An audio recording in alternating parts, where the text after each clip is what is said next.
Hi students. இப்போ நம்ம பார்க்க போறது மதியம் மாலை வரக்கூடிய ஹிந்தி டு தமிழ் டிரான்ஸ்லேஷன் தான் நம்ம பார்க்க போறோம்.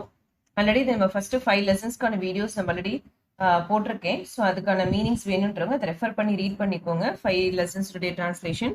நம்ம வந்து டிரான்ஸ்லேஷன் பார்த்தீங்க அப்படின்னா எல்லா லெசனோட தான் படிக்க வேண்டியதா இருக்கு. பிகாஸ் ஒன்லி ஒன் தான் உங்களுக்கு எக்ஸாம்ல கேட்பாங்க, ஆப்ஷன்ஸ் இருக்காது.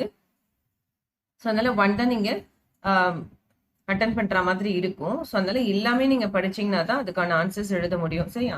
ஸோ உங்களுக்கு லாஸ்ட் மினிட்லயே உங்களுக்கு எது இம்பார்ட்டன்ஸ் அப்படின்ற வீடியோஸை நான் போடுறேன். ஸோ கண்டினியூஸா வீடியோஸை பாருங்க. ஓகேவா? ஸோ இது வரைக்கும் சேனல் சப்ஸ்கிரைப் பண்ணல அப்படின்னா சப்ஸ்கிரைப் பண்ணி வச்சுக்கோங்க. அண்ட் தென் அந்த பெல் பட்டன் ஆல்சோ கிளிக் பண்ணி வச்சுக்கோங்க. ஸோ தட் நான் இது ரிலேட்டடான அப்டேட்ஸோ இல்லை இம்பார்ட்டன்ட் கொஸ்டின்ஸ் நான் போடும்போது உங்களுக்கு ஆட்டோமேட்டிக்கா நோட்டிஃபிகேஷன் ரிசீவ் ஆயிடும். ஓகேவா? अपनी प्रांतीय भाषा में अनुवाद कीजिए. அதை நம்மளுடைய ரீஜனல் லாங்குவேஜ்ல டிரான்ஸ்லேஷன் பண்ண சொல்றாங்க. ஸோ கொஸ்டின் என்ன? அதாவது இப்போ நீங்க டிரான்ஸ்லேஷன் படிக்கும்போது எப்பவுமே ஹிந்தில இருந்து தமிழோ இங்கிலீஷோ டிரான்ஸ்லேட் பண்ணும்போது ஃபர்ஸ்ட் இதுக்கான தமிழ் மீனிங் என்ன, அதாவது இல்லைன்னா இங்கிலீஷ் மீனிங் என்ன, இதோடைய கான்செப்ட் என்ன இதுல சொல்ல வராங்க அப்படின்றத ஒரு ஐடியா வச்சுட்டு நீங்க இதை படிச்சீங்கன்னா உங்களுக்கு ஈஸியா எக்ஸாம்ல வந்து டிரான்ஸ்லேட் பண்ண முடியும். எடுத்தோடனே நீங்க இதை படிச்சீங்க அப்படின்னா உங்களுக்கு கண்டிப்பா மீனிங் புரியாது. ஸோ இதுக்கான தமிழ் மீனிங்கோ இங்கிலீஷ் மீனிங்கோ உங்களுக்கு கிளியா ஆன்சர்ஸ் இருக்கும் இல்லையா? அதை ஃபர்ஸ்ட் ஒரு தடவை ரீட் பண்ணிக்கோங்க. எதை பத்தி அதுல டிரான்ஸ்லேஷன் நம்ம பண்ண போறோம் அப்படின்றது தெரிஞ்சிச்சுன்னா உங்களுக்கு ரொம்பவே ஈஸியா இருக்கும். சரியா?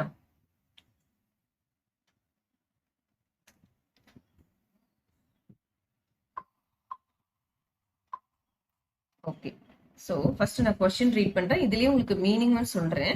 நீங்க கையில பென்சில் எடுத்துட்டு இதுலயே மீனிங் ஃபர்ஸ்ட் எழுதிக்கோங்க. ஹிந்தி டு டிரான்ஸ்லேஷனா இருந்தாலும் நீங்க ரீட் பண்ணும்போது இது மேல மீனிங் எழுதிட்டீங்கன்னா எக்ஸாம்ல இந்த வேர்டு வரும்போது அதுக்கான சென்டென்ஸ் உங்களுக்கு வந்து ஈஸியா ஃபார்ம் பண்ண தெரியும். சரியா? उतनी मजबूत इमारतें नहीं बनती जितनी प्राचीन काल में बनती थी. அதாவது அப்னா இப்போ நவடேஸ் நவ் உத்தனி மஜ்பூத் அந்த அளவுக்கான ரொம்ப ஸ்ட்ராங்கான இமாரத் அப்படின்னா பில்டிங், இமாரத்தேங் அப்படின்னா பில்டிங்ஸ், நஹி பந்தி கட்டுறது கிடையாதான். அதாவது ரொம்ப ஸ்ட்ராங்கான பில்டிங்ஸ்லாம் இப்ப கட்டுறது கிடையாது. ஜித்தனி பிராச்சீன் கால்மேம் பனாத்தி தீ எந்த அளவுக்கு அந்த காலத்துல, அதாவது இன் ஓல்டன் டேஸ்ல எந்த அளவுக்கு அந்த பில்டிங் ஸ்ட்ராங்கா கட்டினாங்களோ அந்த அளவுக்கு இப்ப வந்து அந்த ஸ்ட்ராங்கான பில்டிங்ஸ் கட்டுறது கிடையாது. इसका कारण शायद यह है कि, அதாவது இதுக்கான காரணம் என்னவா இருக்கலாம் அப்படின்னு பார்த்தோம்னா இமாரத்தேங் में चिपने से दुश्मनों से बचाव नहीं हो सकता. அதாவது அந்த பில்டிங்ஸ்குள்ள மறைஞ்சுக்கிட்டா எதிரிகள் கிட்ட இருந்து தப்பிச்சிட முடியும் அப்படின்றது வந்து பாசிபிள் இல்லாம இருந்தது. ஏன்னா அந்த காலத்துல பில்டிங் ராஜாக்கள்லாம் பாத்தீங்கன்னா நிறைய சுரங்கங்கள் அந்த மாதிரி எல்லாம் வச்சிருப்பாங்க. பில்டிங்குள்ள அந்த மறைஞ்சிட்டாலே அவங்களால கண்டுபிடிக்க முடியாத அளவுக்கு தான் அந்த பில்டிங் எல்லாமே இருக்கும். பட் இப்ப வந்து இமாரத்தையுமே சிப்பனேசி அந்த பில்டிங்குள்ள ஒளிஞ்சுக்கிட்டா துஷ்மனோங் சே எதிரிகள் கிட்ட இருந்து பச்சாவ் நஹி ஹோ சக்தா தப்பிக்கவே முடியாது. ஹவாயி ஜஹாஜ் சே, ஏன் அப்படின்னா ஹவாயி ஜஹாஜ் அப்படின்னா இந்த ஏரோப்ளேன் மூலமா கோலே பரசாக்கர் மஸ்பூத் கிளே தோடு ஜா சக்தி ஹே. அதாவது ஏரோப்ளேன் மூலமா என்ன பண்றாங்க, அந்த பாம்ஸ் எல்லாம் எடுத்துட்டு வந்து அது மேல பில்டிங் மேல போட்டுறாங்களா, அந்த ஸ்ட்ராங்கஸ்ட் இது மேல. அதுதான் ஹவாய் ஜஹாஜ் சே கோலே பரசாக்கர். அந்த ஆகாய் விமானத்துல இருந்து என்ன பண்றாங்க, குண்டுகளை வீசி, கோல்னா குண்டு, பாம் சொல்றோம் இல்லையா, அது பரசாக்கர் போட்டு மஸ்பூத் கிளே தோட் ஜா சக்தே ஹே, அந்த ஸ்ட்ராங்கான அந்த வால் இருக்கு இல்லையா, அந்த ஸ்ட்ராங்கான அந்த கட்டிடத்தை கூட என்ன பண்றாங்க, தோடுஜா சக்தியை உடைச்சிட முடியுமா, தோல் துளை உடைச்சிட முடியும். அதாவது அந்த ஏரோப்ளைன்ல இருந்து குண்டு வீசும் போது இந்த ஸ்ட்ராங்கான அந்த போர்ட், அந்த ஸ்ட்ராங்கான அந்த கோட்டையை கூட என்ன பண்ணிட முடியுமா, தகர்த்தெறிஞ்சிட முடியும். इसलिए आजकल के लोग इन चीजों को फिजूल समझते हैं. சோ அதனாலதான் ஆஜ்கல் கே லோக் இப்ப இருக்கிற மக்கள் இன் சீஜோங்கோ இந்த திங்ஸ், அதாவது இப்படிப்பட்ட பில்டிங்கை கட்டுறது, அதுதான் இன் சீஜோங்னா இந்த இப்படிப்பட்ட பில்டிங்கை கட்டுறது ஃபிசூல் சமஜ்தே ஹை, அது வந்து வேஸ்ட் யூஸ்லெஸ் அப்படின்னு நினைச்சுக்கிறாங்களாம். மக்பரே வகைரஹ் பனேன கா ரிவாஜ் பி உட்தா ஜா ரஹா ஹே. அது மட்டும் இல்லாம மக்பரே வகைரஹ் அப்படின்னா என்னன்னா அந்த கல்லறைன்னு சொல்றது, கிரேவ்ஸ், அப்பெல்லாம் இறந்து போயிட்டாங்கன்னா கல்லறை கட்டுவாங்க இல்லையா? சோ அப்படி அதுக்கான பனானேக்கா ரிவாஜ் பி, அதை கட்டுவதற்கான அந்த வழக்கம். ரிவாஜ் அப்படின்னா அந்த பழக்கம் சொல்றது. ஒரு விஷயத்தை வந்து தொடர்ந்து செஞ்சுட்டு வரதான் ரிவாஜ். கஸ்டம்ஸ் அண்ட் ரிலீஜியன்ஸ் அப்படின்னு சொல்றோம் இல்லையா? ரிவாஜ், அதுதான் ரிவாஜ். அந்த வழக்கம், அந்த கஸ்டம் உத்தாச்சாரஹாகே, சோ அப்ப இருந்தது. ஆக்கர், ஆனா ஆஜ்கல் இப்போ கோயி ராஜா, ஏதாவது ஒரு ராஜா பிரமீட் ஜைசே சீஜ் பனானே ஷுரு கரே, இந்த இப்போ இருக்கிற ராஜா, இப்போ வந்து ராஜா வந்து ஒரு பிரமீட் போன்ற ஒரு விஷயத்த வந்து உருவாக்கணும் அப்படின்னு ஸ்டார்ட் பண்ணாங்கன்னா, ஷுரு கரே ஆரம்பிச்சாங்கன்னா, உருவாக்கணும்னு ஆரம்பிச்சாங்கன்னா, தோ லோக் அப்ப மக்கள் உசே பாகல் கஹேங்கே, அப்ப மக்கள் அவன் என்ன சொல்லிடுவாங்களாம்? அவன் வந்து முட்டாள், பைத்தியம் அப்படின்னு சொல்லிடுவாங்களாம். ஏன்னா பிரமிட்ஸ் எல்லாம் அந்த காலத்துலதான் இருந்தது, இந்த காலத்துல வந்து கிடையாது. அப்படியே இருந்தாலும் என்ன பண்ணிடுவாங்க இந்த பிரமிட்ஸ் எல்லாம்? இப்போ இந்த குண்டு போட்டு தகர்த்துற முடியும் அப்படின்றதுனால, அதை கட்டுறது பயனற்றது அப்படின்றதுனால இந்த காலத்துல அந்த மாதிரி எதுவுமே வந்து கட்டுறது கிடையாது அப்படின்னு சொல்றாங்க. இதுதான் அந்த விஷயம். அது பில்டிங்ஸ பத்தி சொல்றது, ஏன் இந்த காலத்துல ஸ்ட்ராங்கான பில்டிங் கட்டுறது இல்ல அப்படின்றது. ஓகே, நெக்ஸ்ட் இப்போ இங்கிலீஷ் டிரான்ஸ்லேஷன் என்ன நம்ம பார்க்கலாம். ஸோ அதே தான் இங்கிலீஷ்ல கொடுத்துருக்காங்க. இங்கிலீஷ்ல எழுதுறவங்க இதை எழுதிக்கோங்க, ஓகேவா? Now very strong buildings are not built as they were built in the olden days. அதுதான் நம்ம பார்த்தது. இப்போ ரொம்ப ஸ்ட்ராங்கான பில்டிங்ஸ்லாம் கட்டுறது இல்ல அந்த காலத்துல கட்டின மாதிரி அப்படின்னு. as they were built in the olden days, olden டேஸ்ல கட்டின மாதிரி ஸ்ட்ராங்கான பில்டிங்ஸ் இப்ப கட்டுறது இல்ல. Perhaps the reason for this may be that by hiding in the building one cannot protect oneself from the enemies. Perhapsனா ஒருவேளை, the reason for this இதுக்கான காரணம் maybe that என்னவா இருக்கலாம் அப்படின்னா, by hiding in the building அந்த பில்டிங்குள்ள ஒளிஞ்சிருக்கும் போது one cannot protect, யாரோ ஒருத்தருமே தன்னை பாதுகாத்து கொள்ள முடியாது, from the enemies எதிரிகள் கிட்ட இருந்து அப்படின்னு சொல்றாங்க.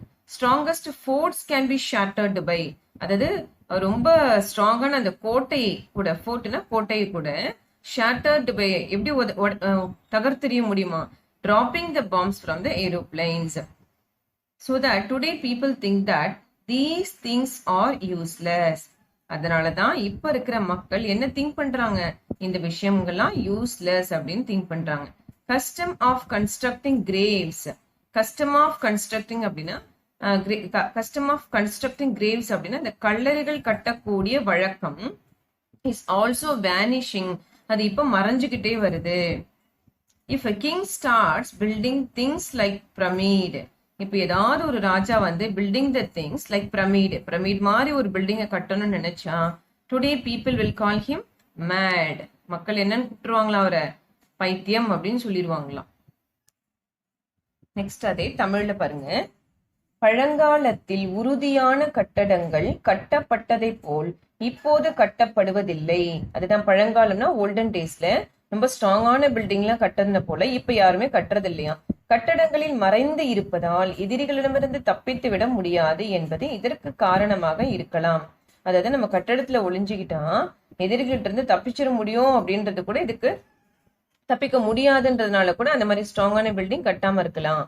ஆகாய விமானத்தில் இருந்து குண்டுகள் வீசி மிகவும் உறுதியான கட்டிடங்களை கூட தகர்த்து விட முடியும். என்ன சொல்றாங்க? அந்த ஆகாய விமானத்துல இருந்து குண்டு போட்டு கூட என்ன பண்ண முடியுமா? அந்த ஸ்ட்ராங்கான பில்டிங்க தகர்த்திட முடியுமா? ஆகையால் இன்று மக்கள் இவற்றை பயனற்றவை என்று கருதுகிறார்கள். என்ன சொல்றாங்க? அதனாலதான் மக்கள் என்னன்னு சொல்றாங்க? இத யூஸ்லெஸ் அப்படின்னு சொல்றாங்களாம். கல்லறை கட்டும் வழக்கமும் மறைந்து கொண்டே வருகிறது. அதனால கல்லறை கட்டுற வழக்கமும் போயிருச்சு. இன்று ஒரு ராஜா பிரமீடு போன்று எதையாவது உருவாக்க ஆரம்பித்தால் மக்கள் அவனை பைத்தியம் என்று கூறுவார்கள் அப்படின்னு சொல்றாங்க. ராஜா பிரமிடு போன்னு எதாவது நம்ம கட்டலாம் அப்படின்னு இப்ப யோசிச்சா மக்கள் என்ன சொல்லுவாங்களாம்? அவனை பைத்தியம்னு சொல்லுவாங்களாம். ஏன்னா நீ என்னதான் ஸ்ட்ராங்கா கட்டினாலும் என்ன பண்ணிடுவாங்க? அவங்களோட டெக்னாலஜி வச்சு அதை காலி பண்ணிடுவாங்க அப்படின்னு சொல்றாங்க. இப்ப நெக்ஸ்ட் லெசன் 7th லெசன் நம்ம பார்க்கலாம். அப்பனி பிராந்திய பாஷாமே மனுவாது கீஜி, அதாவது உங்களுடைய ரீஜனல் லாங்குவேஜ்ல டிரான்ஸ்லேஷன். ஸோ கொஸ்டின் என்ன அப்படின்னா, இதுல எதை பத்தி கொடுத்துருக்காங்க அப்படின்னா, இந்த எவரெஸ்ட் சிகரம் சொல்லியிருக்காங்களே, எவரெஸ்ட், அந்த எவரெஸ்ட் பத்தி தான் இதுல வந்து சொல்லியிருக்காங்க. அதாவது இது எப்போ வந்து இது யாரெல்லாம் ஏறினாங்க, ஸோ யாரெல்லாம் அந்த எவரெஸ்ட் சிகரத்தை ஏறதுல வெற்றி பெற்றாங்க அப்படின்றத பத்தி அதனுடைய பெருமையை பத்தி கொடுத்துருக்காங்க. எவரெஸ்ட் மவுண்டைன் அதை பத்தியான ஒரு இன்ஃபர்மேஷன் தான் இதுல இருக்கு. ஸோ இதோட மீனிங் என்ன அப்படின்னா, जब से मनुष्य को எவரெஸ்ட் चोटी का पता लगा, அதாவது எப்ப ஹியூமன்ஸ்க்கு வந்து எவரெஸ்ட் சிகரம் அப்படி எவரெஸ்ட்னு ஒண்ணு இருக்கு அப்படின்ற பத்தா லகா இன்ஃபர்மேஷன் கிடைச்சதோ, वह उस पर चढ़ने के प्रयत्न बराबर करता रहा. ஸோ உடனே அவன் என்ன பண்றான், அந்த உஸ்பர்னா அந்த எவரெஸ்ட் மேல சட்னேக்கே ஏறதுக்கான பிரயத்தன் முயற்சியை பராபர் கர்த்தா ரஹா அடிக்கடி பண்ணிக்கிட்டே இருக்காங்களாம். பின்ன பின்ன ஜாதி ததா தேசம் கே லோக், அதாவது டிஃப்ரெண்ட் கேஸ்ட் இருக்காங்க இல்லையா, அவங்க மற்றும் தேசம் கே லோக் அதர் கண்ட்ரிஸ் இருக்கிற மக்களுமே ஆயே வராங்க, இங்க இந்த எவரெஸ்டாண்ட வராங்க. அவர் எவரெஸ்ட் மலை மேல ஏறினாங்க. அவர் நிராஷ் ஹோக்கர் லவுட்டுதே ரஹே, ஆனா ஏற முடியாம நிராஷ் ஹோக்கர் அப்படின்னா ரொம்ப நம்பிக்கை இல்லாம அவங்க வந்து என்ன ஆயிடுச்சு, ஏறி பார்த்தாங்க, அவங்களால முடியல. சோ அப்போ என்ன பண்ணிட்டாங்க, நிராஷ் ஹோக்கர் லவுட்டுதே ரஹே, கடைசி அவங்க அதாவது ஏமாற்றத்தோட திரும்பிட்டாங்க, அவங்களால ஏற முடியல அப்படின்னு சொல்லிட்டு.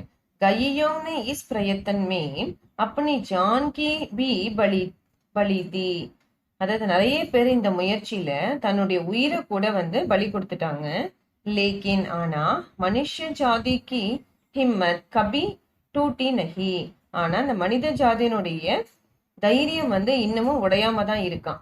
पहली बार सन 1921 ई में, दूसरी बार सन 1922 ई में விசேஷ பிரயத்தன் किए गए. அதாவது இதுல ஃபர்ஸ்ட் டைம் வந்து 1921லயும் செகண்ட் டைம் 1922லயும் இதுக்கான ஸ்பெஷல் பயிற்சி வந்து இதுக்காக ஸ்பெஷல் முயற்சி, அதாவது தனியா அதுக்குன்னு ஒரு முயற்சி எடுத்தாங்களாம் அது மேல ஏறதுக்கான. ஆனா சன் 1953 ई में 1953ல एक பிரிட்டிஷ் பர்வதாரோஹி தல், அதாவது ஒரு பிரிட்டிஷ் குழு வந்து என்ன பண்ணுச்சு, ஒரு பிரிட்டிஷ் குழு ஒரு குரூப் நீ கர்னல் ஹண்ட், இது வந்து பேரு கர்னல் ஹண்ட்ன்றது ஒருத்தருடைய பேரு. அதாவது இந்த பிரிட்டிஷ் குரூப் என்ன பண்றாங்க, இந்த கர்னல் ஹண்ட்ன்றவருடைய நேத்ருத்துவமே அப்பனே கௌஷிஷ்மேம் விஜய் பாயி, அவருடைய மேற்பார்வையில தன்னுடைய முயற்சியில வந்து வெற்றியும் பெற்றாராம். ஓகேவா? சோ அதுதான் இப்ப இங்கிலீஷ்லயே கொடுத்திருக்காங்க. From the moment man came to know about the Everest, so எந்த நிமிஷத்துல இருந்து அவனுக்கு எவரெஸ்ட் இருக்குன்றது தெரிஞ்சதோ, he kept trying to climb it continuously, அவன் அது மேல ஏறதுக்கான முயற்சி வந்து தொடர்ந்து பண்ணிக்கிட்டு இருக்கான். People from various clad and countries, அதாவது வேற ஒரு இனத்தை சேர்ந்த மக்களும் வேற நாட்டை சேர்ந்த மக்களுமே வந்து came and went back disappointed, அது மேல ஏறி ஆனா ரொம்ப ஏமாற்றத்தோட டிசப்பாயிண்ட் ஆகி திரும்பிட்டாங்களாம். many gave up their lives in this attempt, அதாவது நிறைய பேரு இந்த முயற்சியை வந்து எடுத்தாங்க. but the courage of man kind was never shattered, முயற்சி எடுத்தாலும் மக்கள் என்ன பண்ணல, the courage of the man kind was never shattered, அந்த அந்த ஹியூமன்ஸ் வந்து தன்னை எடுக்கிற முயற்சியில இருந்து கொஞ்சம் கூட தளரவே இல்லையா. Special attempts were made once in 1921, அதாவது ஸ்பெஷல் அட்டெம்ப்ஸ் தான் இதுக்கான தனி சிறப்பு முயற்சியை வந்து அதுக்குன்ட்டு ஒரு சிறந்த முயற்சியை வந்து என்ன பண்றாங்க, முதல் முயற்சி அப்படின்னு சொல்லலாம். முதல் முயற்சியை 1921லயும் செகண்ட் டைம் வந்து 1922லயும் எடுத்திருக்காங்க. இந்த இயர் அட் 1953, ஸோ 1953ல a mountain climbing group, mountain climbing மலை ஏறக்கூடிய இந்த குழு இருக்காங்க இல்லையா, குரூப் எங்க இருந்து வந்திருக்காங்க, ஃப்ரம் பிரிட்டன். அவங்க என்ன பண்றாங்க, which was led by colonel Hunt அப்படின்றவருடைய லீடிங்னா அவர் தான் வந்து அவங்க இந்த குரூப்பை வந்து வழி நடத்துறது. ஓகேவா? அதாவது மலையேறக்கூடிய பிரிட்டன்ல இருந்து அந்த மலையேறக்கூடிய ஒரு குரூப் வந்து யாருடைய தலைமையில இருந்து, கலோனல் ஹண்ட் அவருடைய தலைமையில God success in its attempt, அவங்களோட முயற்சியில வெற்றி பெற்றுட்டாங்க அப்படின்னு சொல்றாங்க. இதே தமிழ்ல பாருங்க, மனிதனுக்கு எப்போது எவரெஸ்ட் சிகரம் பற்றி தெரிய வந்ததோ அப்போதிலிருந்தே அதன் மீது ஏறுவதற்கு அவன் தொடர்ந்து முயற்சி செய்து வந்தான். அதுதான், அவன் எப்ப எவரெஸ்ட் சிகரம் பத்தி தெரிஞ்சிருச்சோ அப்பவே அவன் என்ன பண்ணிட்டான், அது மேல ஏறதுக்கான முயற்சியை எடுத்துட்டானா.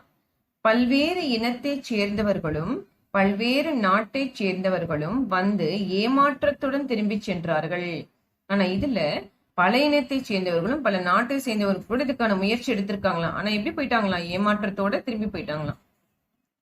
பலர் இந்த முயற்சியில் தங்கள் உயிர்களை பலி கொடுத்தார்கள். ஆனா ஒரு சிலர் இந்த முயற்சி எடுக்கும்போது என்ன பண்ணிட்டாங்க? தன்னோட உயிரையும் இழந்திருக்காங்களாம். என்றாலும் மனித குலத்தின் தைரியம் ஒருபோதும் குறையவில்லை. அவங்களுடைய தைரியம் இன்னமும் குறையலையாம். 1921 1921 முதல் முறையும் ஃபர்ஸ்ட் அட்டெம்ப்ட், 1922 இரண்டாவது முறையும் செகண்ட் அட்டெம்ப்ட் விசேஷ முயற்சிகள் மேற்கொள்ளப்பட்டன அப்படின்னு சொல்றாங்க. 1953 கர்னல் ஹண்ட் என்பவர் தலைமையேற்ற ஒரு குழு தனது இம்முயற்சியில் வெற்றி பெற்றது. அதுதான் நம்ம பார்த்தோம் இல்லையா? இவருடைய லீடிங்ல தான் அந்த குழு வெற்றி பெற்றுதான்.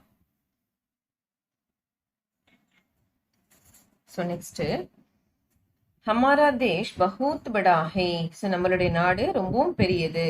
இஸ்கி படாயி கா அனுமான் இஸ் பிரகார் கியா ஜா சக்தா ஹை கி. அதாவது இது நம்மளுடைய நாட்டை பத்தியான பெருமை. நம்ம கண்ட்ரி இருக்கு இல்லையா? சோ நம்ம கண்ட்ரி பத்தியான ஸ்பெஷல் இதுல சொல்லியிருக்காங்க நமக்கு. ஹமாரா தேஷ் பஹூத் படா ஹை. நம்மளுடைய நாடு ரொம்ப மிக பெரியது. இஸ்கி படாயி கா அனுமான் இஸ் பிரகார் கியா ஜா சக்தா ஹை. சோ நம்ம நாட்டினுடைய பெருமையை, அனுமான் அப்படின்னா அது அந்த நாடு எவ்வளவு பெருசு அப்படின்றதுக்கான அனுமானத்தை இந்த மாதிரி சொல்றாங்களாம். எப்படி? யதி ஒருவேளை ஆப் உத்தர் சே தக்கின் காஷ்மீரி சே குமாரி अंतरीब तक 10 मील रोज चलकर पार करें तो कम से कम 8 महीने चाहिए. அதாவது நீங்க இந்த நார்த் சைட்ல இருக்கிற, அதாவது வடக்குல இருக்கிற காஷ்மீரத்துல இருந்து, ஓகேவா, தெற்குல இருக்கிற அந்த குமாரி அந்திரி தக்கு, குமாரி அப்படின்னா இந்த கன்னியாகுமரி சொல்றது. காஷ்மீர்ல இருந்து கன்னியாகுமரி வரைக்கும் போய் நம்ம ரீச் பண்ணணும். போய் காஷ்மீர்ல இருந்து ஸ்டார்ட் பண்ணி கன்னியாகுமரிக்கு நம்ம போகணும். அதாவது நார்த் டு சவுத் நம்ம போகணும் அப்படின்னா 10 மீல், ஒரு 10 மைல் என்ன பண்ணணுமா? ரோஜ் சல்கர், டெய்லி நடந்து போனீங்கன்னா பார்க்கறேன். அப்போ கம்சே கம் குறைஞ்சது 8 மஹினே சாஹியே, 8 மாதமாவது தேவைப்படுமா? அதாவது நார்த்ல இருந்து சவுத்துக்கு போறதுக்கு. और அதே போல இத்தனா ஹி சமய, அதே டைம் பூரப் சே பश्चिम, ஓகேவா? சோ பூரப் சே கிழக்கில் இருக்கும் சிந்து மேற்கு வரைக்கும் போறதுக்கு. சிந்து சே அஸ்ஸாம் தக், அதுதான் நம்ம கிழக்கில இருக்கும் சிந்துல இருந்து மேற்குல இருக்க அஸ்ஸாம் வரைக்கும், அதுதான் அஸ்ஸாம் தக், அஸ்ஸாம் வரைக்கும் போகணும். பார் கர்னே மேம், அதை நம்ம கடக்கணும் அப்படின்னா அதே டைம் தான் ஆகும். இத்தனா ஹி சமய, அதே டைம் தான். அந்த 10 மைல் தூரம் டெய்லி நடந்தா 8 மாசம் ஆயிருமா. யஹ் தேஷ் இத்தனா படா ஹை கி, அது மட்டும் இல்லாம இந்த தேசம் எந்த அளவுக்கு பெருசு அப்படின்னா, கோயி பி மஹினே ஹோ, எந்த ஒரு மந்தா இருந்தாலும் ஆப்கோ இஸ்மே ஹர் பிரகார் கி ஜல்வாயு மில் சக்தி ஹை. உங்களுக்கு இந்த இடத்துல எல்லா விதமான சீசன்ஸும் நம்மளால பார்க்க முடியுமா? நம்ம நாட்டுல எல்லா விதமான சீசன்ஸும் பார்க்க முடியும். கோயி ஐசா ஃபல் நஹி, கோயி ஐசா அன்ன நஹி ஜோ இஸ் தேஷ் மேம் ந ஹோதா தோ. அதாவது இந்த தேசத்துல கிடைக்கிற மாதிரியான பழம் வேற எந்த நாட்டிலுமே கிடைக்காது. நம்ம நாட்டுல விளையாத பழங்களே இல்லை, நம்ம நாட்டுல கிடைக்காத உணவுகளே இல்லை அப்படின்னு சொல்றாங்க. தானியங்களும் இல்லை. அதாவது நம்ம நாட்டை போல வேற எந்த நாட்டுல இந்த மாதிரி கிடைக்காதான். கோயி ஐசா ஃபல் நஹி, நம்ம நாட்டுல கிடைக்காத பழங்களும் இல்லை, நம்ம நாட்டுல விளையாத தானியங்களும் இல்லை அப்படின்னு சொல்றாங்க நம்ம நாட்டை பத்தி. ஓகேவா? சரி, இதை நம்ம அப்படியே இங்கிலீஷ்ல பார்க்கலாம். Our country is very big. Its vastness can be guessed in this way. Vastness-னா அது எவ்வளவு பெருசு அப்படின்றத நம்ம எப்படி கெஸ் பண்ணலாம் அப்படின்னா, that if you walk 10 miles a day, நீங்க டெய்லி 10 miles நடந்தா, starting from the north, எங்க இருந்து? நார்த்ல இருந்து ஸ்டார்ட் பண்ணி, that is காஷ்மீர்ல இருந்து ஸ்டார்ட் பண்ணி, it will take nearly 8 months. இது நியர்லி அப்ராக்சிமேட்டா எவ்வளவு எடுக்குமா? 8 months. எதுக்கு? to reach the south. நீங்க சவுத்த போய் ரீச் பண்றதுக்கு. சவுத்ல என்ன இருக்கு? Kanyakumari. the same time will be needed to cross east to west. அதே டைம் தான் தேவைப்படுமா எதை கிராஸ் பண்றதுக்கு? ஈஸ்ட்ல இருந்து நம்ம வெஸ்ட் போறதுக்கு, அதாவது சிந்துல இருந்து அஸ்ஸாம் போறதுக்கு அதே டைம் தான் நமக்கு தேவைப்படுமா. This country is so big that whatever the month it may be, you will find all types of climate here. அதாவது this country is so big அப்படின்னா இந்த நாடு எந்த அளவுக்கு பெரிதுன்றதுன்னா whatever the month it may be, அதாவது அது எந்த மாதமாக இருந்தாலும் you will be find, உங்களால என்ன பார்க்க முடியுமா, all types of climate, எல்லா விதமான கிளைமேட்ஸும் உங்களால இங்க பார்க்க முடியும். There is no such grain, no such fruit. இந்த நாட்டில் கிடைக்காத தானியங்களும் இல்லை, கிடைக்காத பழங்களும் இல்லை. That is not available in this country. இந்த நாட்டில் கிடைக்கக்கூடிய பழங்கள் மாதிரி வேற எங்கேயுமே கிடைக்காது அப்படின்னு சொல்றாங்க. அதே தமிழ்ல பாத்தீங்கன்னா, நமது நாடு மிகவும் பெரியது. நீங்கள் வடக்கில் இருக்கும் காஷ்மீரத்திலிருந்து தினமும் 10 மைல் நடந்தால் தெற்கில் இருக்கும் கன்னியாகுமரியை அடைய 8 மாதங்கள் ஆகும் அப்படின்னு சொல்றாங்க. கிழக்கில் இருக்கும் சிந்து எனும் இடத்திலிருந்து மேற்கில் இருக்கும் அஸ்ஸாமை சென்றடையும் இத்தனை காலம் தேவைப்படும். அதாவது நம்ம 10 மைல் நடந்தோம் அப்படின்னா காஷ்மீர்ல இருந்து கன்னியாகுமரி போறதுக்கு 8 மாசம் ஆகுமா. அதே போல நம்ம கிழக்குல இருக்கிற சிந்துல இருந்து மேற்குல இருக்கிற அஸ்ஸாமை போகணும் அப்படின்னா அதே டைம் ஆகும் அப்படின்னு சொல்றாங்க. இதிலிருந்து இந்த நாடு எவ்வளவு பெரியது என்று அனுமானிக்கலாம் அப்படின்னு சொல்றாங்க. எந்த ஒரு மாதமாக இருந்தாலும் இந்த நாட்டில் எல்லா விதமான பருவ காலங்களையும் அனுபவிக்க முடியும். அதாவது நம்ம இந்த நாட்டுல இருக்கும்போது எந்த மந்தா இருந்தாலும் எல்லா சீசன்ஸ், அதாவது 4 டைப்ஸ் ஆஃப் சீசன்ஸ் நம்ம பார்த்துக்கோம், சம்மர், வின்டர், ஆட்டம், ஸ்ப்ரிங், அந்த மாதிரி. இந்த நாடு இத்தனை பெரியது, அந்த அளவுக்கு இந்த நம்மளுடைய நாடு பெருசா. இந்த நாட்டில் விளையாத பழங்களும் இல்லை, பயிர்களும் இல்லை. அதாவது நம்மளோட நாட்டில் விளையாத ஃப்ரூட்ஸும் கிடையாதான், பயிர்களும் கிடையாது, எல்லாமே விளையும் அப்படின்னு சொல்றாங்க. சரியா?